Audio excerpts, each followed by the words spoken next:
कानी बहू।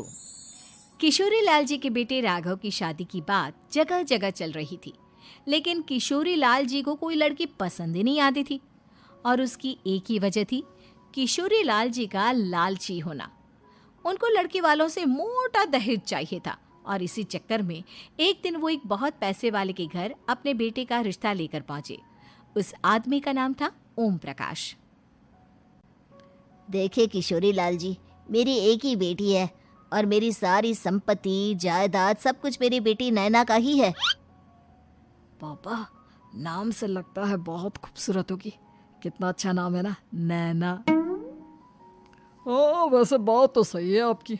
अब इतना पैसा है, जमीन जायदाद है, इकलौती बेटी, आप भी क्या करेंगे? सब कुछ उसे ही देंगे ना। बिल्कुल ठीक पहचाना आपने। बस बेटी की शादी और सारी जायदाद उसके नाम। पापा, बिना देखे हाँ कर दीजिए ना। इतना अच्छा रिश्ता फिर कहाँ मिलेगा? माला माल हो जाएंगे हम। मैं अपनी बेटी को बुलाता हूँ। अरे नहीं नहीं नहीं नहीं, आपकी बेटी का नाम नैना है, सुनकर ही लगता है बहुत सुंदर होगी। रहने दीजिए अंकल, मैं तो आपकी बेटी के नाम से ही इतना खुश हो गया हूँ कि उसे बिना देखे शादी करने को तैयार हूँ। अब तो मैं उसका चेहरा सीधे शादी के बाद ही देखूंगा। और इस तरह राघव नैना का चेहरा नहीं देखता और उससे शादी कर लेता है। शादी के बाद अपनी सुहाग रात पर जब राघव नैना का घूंघट उठाकर देखता है तो नैना की आंखें बंद थी। कितनी खूबसूरत हो तुम नैना, जरा अपनी आंखें खोलकर मेरी तरफ देखो तो सही। नहीं, मुझे शर्म आती है।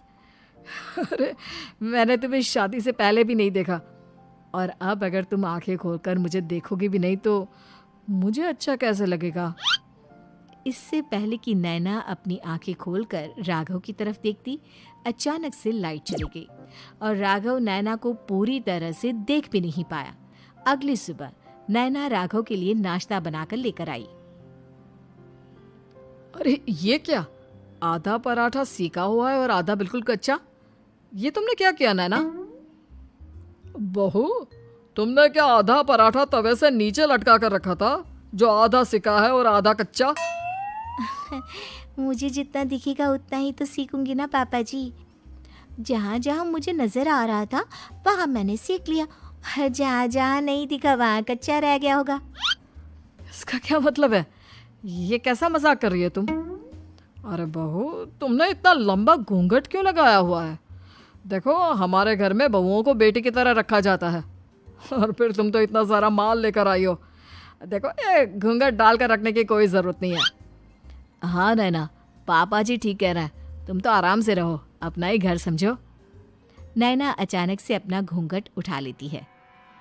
अरे ये क्या पापा, नैना की तो एक आंख फूटी हुई है।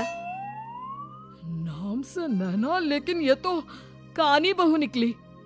मेरे साथ धोखा हुआ है, धोखा। बिना दिखाए अपनी कानी लड़की मेरे संग ब्याह दी। मुझे कानी बीवी नहीं चाहिए। मुझे अभी ओम प्रकाश जी से बात करनी पड़ेगी। आखिर उन्होंने मेरे साथ ऐसा किया क्यों? अरे, आप लोगों ने ही तो पापा से कहा था कि आप लोग शादी से पहले मुझे देखना नहीं चाहते। अब मेरे पापा पर क्यों इल्जाम लगा रहे हैं?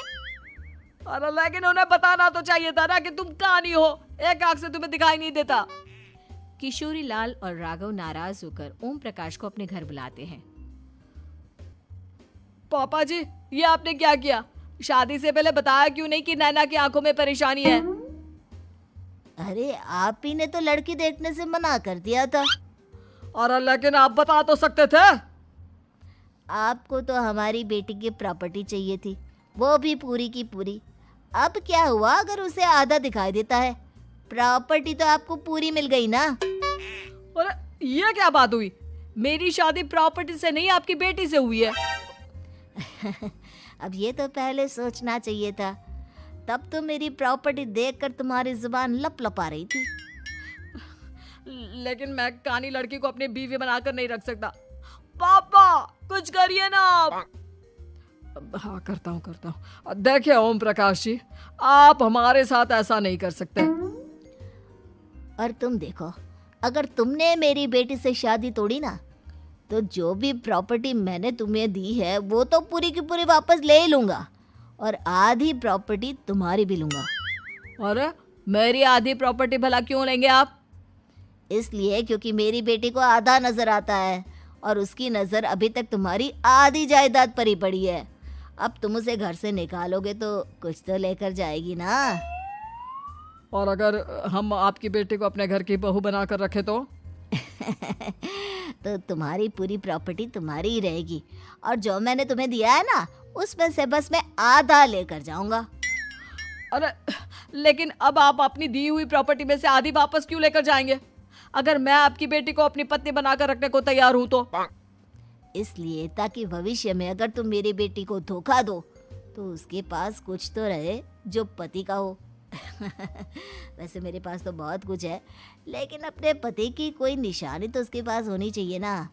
अब अगर तुमने मेरी बेटी को कानी कहा तो तुम्हें प्रॉपर्टी भी कानी ही मिलेगी, पूरी नहीं। जमाए राजा।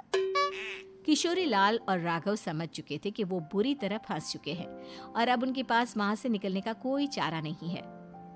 अब समझ में आया ना, लालच बुरी बला होती है। एक तो तुम्हें प्रॉपर्टी मिली, ऊपर से बीवी मिली, उसमें तुम्हें नखरे भी दिखाने हैं। आए बड़े, चुपचाप बैठो दोनों। कुछ दिनों के बाद नैना राघव की कार लेकर बाजार घूमने निकलती है और जब कार लेकर वापस आती है, ये क्या? एक तरफ से मेरी गाड़ी पूरी खराब हो चुकी है। लगता है तुमने मेरी गाड़ी को किसी दूसरी गाड़ी के साथ एक्सीडेंट किया है। अरे अरे कितना बड़ा नुकसान कर दिया तुमने बहू। वो क्या है ना पापा जी, मुझे एक आंख से दिखाई नहीं दे रहा था, सामने से गाड़ी आ रही थी। मुझे तो सिर्फ आधा ही दिखाई दिया और वो गाड़ी मेरी कार से रगड़ते हुए निकल गई। अब मैं क्या करूं बताओ? आप इसे ठीक कराने के पैसे कौन देगा? तुम्हारे पापा। तुमने मुझसे इस तरह से बात की? अभी रुको। नैना राघव की शिकायत ओम प्रकाश को कर देती है। देखो राघव, अब जो मेरी आधी प्रॉपर्टी तुम्हारे पास थी ना, उसमें से आधी और मैं लेकर जाऊंगा, क्योंकि तुमने मेरी बेटी को डांटा। अरे नहीं नहीं पापा जी, गलती हो गई, माफ कर दो। गलती की तो कोई गुंजाइश ही नहीं। अगली बार मेरी बेटी को डांटा तो बची हुई आधी में से आधी और ले जाऊंगा। लालच के चक्कर में हम दोनों ने बहुत बड़ी गलती कर दी बेटा। एक तो तुम्हें कानी बहू मिली और ऊपर से जो माल मिला वो भी काना। इस तरह राघव की हर एक गलती पर ओम प्रकाश उसकी प्रॉपर्टी का आधा आधा हिस्सा लेकर अपना सारा माल वापस ले गया और राघव को कानी बीवी से काम चलाना पड़ा। भाई लालच वाकई में बुरी बला है।